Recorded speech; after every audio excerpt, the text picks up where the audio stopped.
Hey everybody, it's Bill from Matt-Trakker.com, and on this episode of Behind the Mask, I'm not going to review something like I normally do. I wanted to talk kind of like a retrospective with you.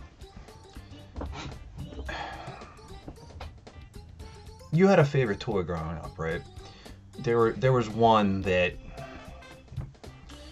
captured your imagination, all the personal feelings that you could ever put forth toward a piece of plastic.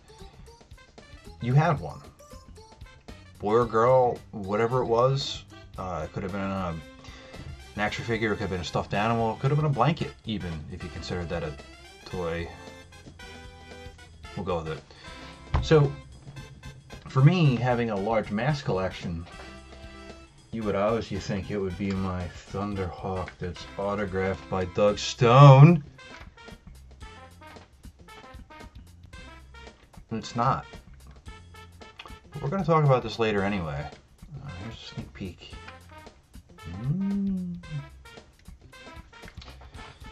Now, M.A.S.K is my favorite toy line, but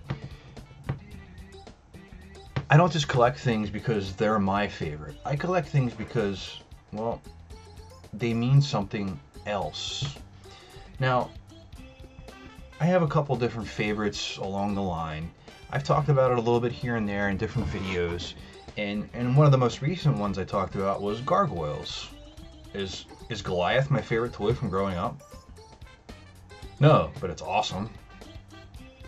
I love this thing. Like, I wish they would bring it back.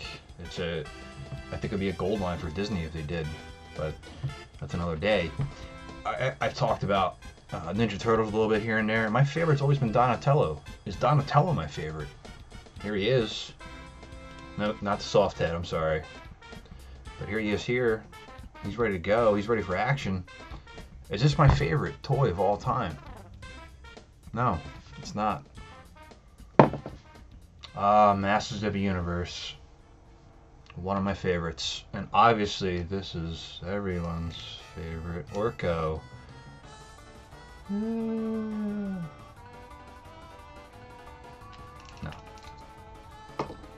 But I did love He-Man.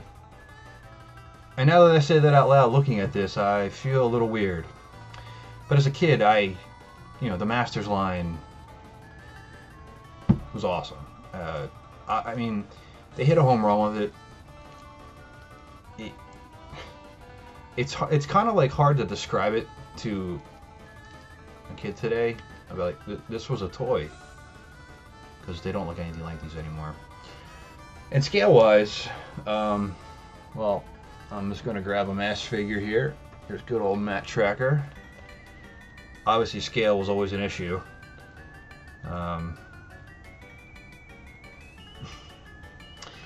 So, if you're watching this video and you know me personally, you know that probably my biggest love out there is Batman. And not just Batman itself, but Batman the animated series. So, is this my favorite? It ranks up there. It's simplistic. It has no movement, but it embodies the animated series in what I remember it as a kid and as an adult rewatching it. But it's not my favorite. Is it? Well, I collect a lot of superpowers. I have the whole set, even a custom Riddler. Is this my favorite? With the punching action? Yeah, get him. Eh. No, it's not. Now, my collection varies. It was larger at one point. I toned it down a little bit, and I focused on the things that I liked the most. For myself. But there's one figure in my collection that I consider my favorite, and it's because of what it meant to me and my brother. And it's the Toy Biz Wolverine, believe it or not. It's not even prominently displayed in my collection. It's on the bottom shelf in my mixed shelf area because I don't really collect the X-Men figures. Well, my brother and I, when we were younger, like the X-Men figures were what we played with the most. The cartoon really embodied a lot of action, and it had more articulation than the animated series figures. For me, it would have been more Batman oriented, but the playability of the Toy Biz ones with a little bit more articulation with them instead of the Batman figures that didn't really have it. We kind of gravitated toward these a lot. Not just Wolverine, but we had a lot of them. You know, all the X-Men essentially. But it was this one here we always fought over who got to be Wolverine when we played with these. And is it the best Wolverine figure out there? No, but the lengths we went through to try to one-up each other to say that no, it's my turn to be Wolverine, you can be a Beast. It was a lot of fun thinking about it back then and now. But it's not even my favorite Wolverine figure. I do have the Secret Wars figure here. I don't have the black claws, but I have the silver ones. I like this one actually better. I do have the Toy Biz one. It's the brown and yellow costume with retractable claws, but that one's just kind of like, you know, really stiff and not a lot of movement. My favorite Wolverine that's actually come along. I don't remember exactly who made this one. So let me double check here. Normally it's in the thigh area.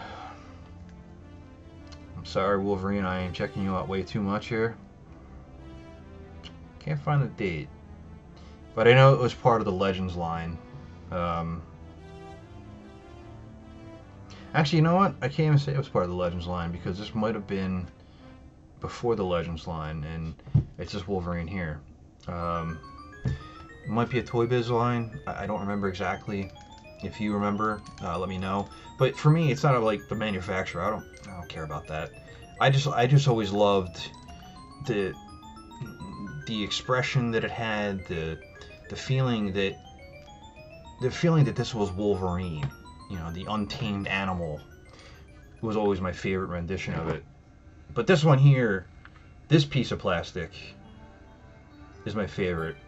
But this is my favorite Wolverine. Stay with me on that. So, you know, what were some of the favorites you had when you were growing up? Did you have your own? It's like some of these figures, like my brother and I each had our own because we fought over them so much. Did you have your own set of something that, like, just that one figure you had that you really held dear? Was it something that you shared? Was it something that somebody gave you? Tell me about it in the comments here, on Facebook, on Twitter, wherever you're watching this from. Because I'm curious to know, is the thing that's your favorite what you collect the most? And for me, it's not, which is kind of a weird thing if you think about it. Don't worry, we're going to talk about Thunderhawk one day. We are. But for right now, this video is about Wolverine and what it meant to me.